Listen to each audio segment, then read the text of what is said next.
aka kanya turi mu bakristo ibihumbi ijana. Umuntu umwe muri twe iyo yitsamuye, umwe muri twe aramubwira ngo urakire. Iyi niyo nyifurizo y'Abanyarwanda.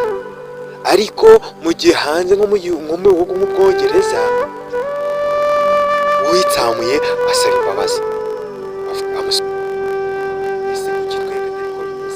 nyamara nk'uko bavuga agahugu umuco n'akandi uwako, na gutya niko bigenda. Uyu munsi twirebere ku byo by'Abadivantisite, ineza yahozeho ndetse n'impuhwe zahozeho. Ukareba umuntu akagutera imosiyo, ukumva ufite amarangamutima, ukumva umugira imbabazi. Kuki akenshi iyo bimeze bitya umuntu atekereza ko byoroshye? Ni gute twisanze aha hantu? Njye ni Jovanisi Nkurunziza, mbahaye ikaze.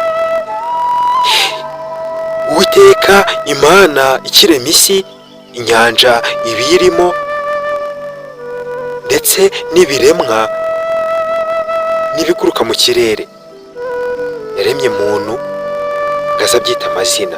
Imana kuki yakoze iki gikorwa? Nyamara si uko nta mikoro nta n'ubushobozi Imana yari ifite, ndetse nta n'ubwo bubasha, ahubwo Imana ibyo byose yari ibifitiye. Icyo yashakaga cyari ukwerekana ko umuntu afatanyije n'Imana mu mugambi wo gutuma isi irushaho kumera neza. Kuko Imana yahaye umuntu paradizo, nawe akaza akayibamo.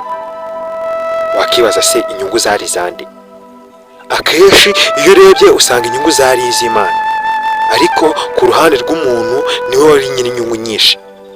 Ariko se reka turebe umushoramari ugiye gushora bizinesi cyangwa se ugiye guhanga umurimo. Amafaranga ashoye muri bizinesi aba ashaka ko iyo bizinesi izamuteza imbere. Urugero, niba umuntu afashe nk'amashyo y'inka akagenda akayorora, reka tuvuge kamwe mu turere tw'u Rwanda, Nyagatare, akorora ishyo rigizwe n'inka 250. Mu by'ukuri akazitaho, akaziha ikigabu gikwiriye kandi gikenewe. Iki gihe inka ikura neza, ikamera neza ndetse igatanga umusaruro, umukamo ndetse ikaniyongera.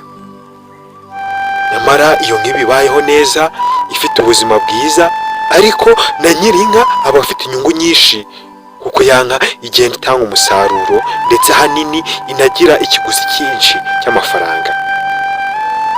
Umva uko Michael Taylor Watson yabivuzeho: inyungu nyinshi tuzibona mu byo dukora.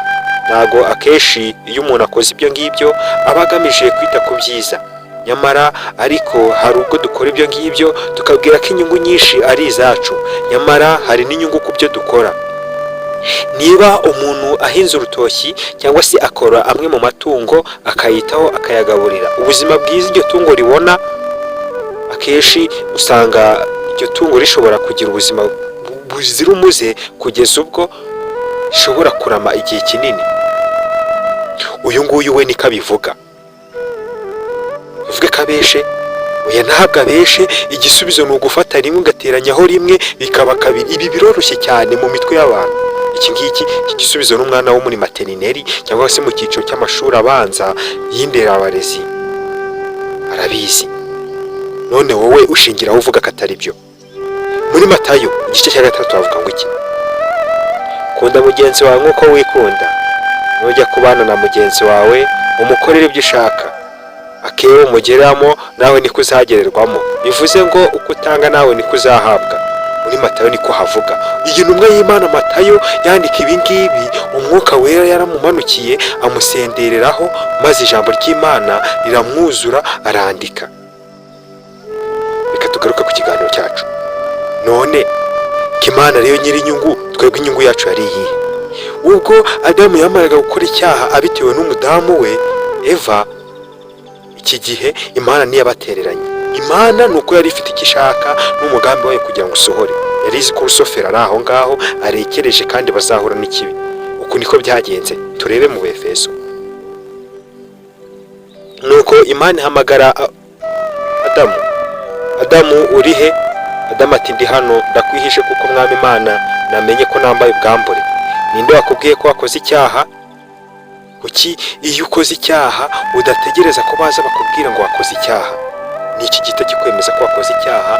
Abenshi bavuga ko ari umutima nama. uwo ni umwuka wera ugusendereramo maze akakwemeza neza, akakwereka ko ibyo wakoze bidakwiriye, hari rimwe mu mategeko y'Imana wahanyoye. Uku niko bigenda, ni nako biri, situbihakana, turabyemeza cyane. Ni n'ahangaha dusoreje ikiganiro cyagaruka ku mateka y'ibyaranze umuntu akiremwa, umugambi Imana yari ifite ku bantu, umurimo w'Imana, umurimo wanjye, icyo cyigisho turiho.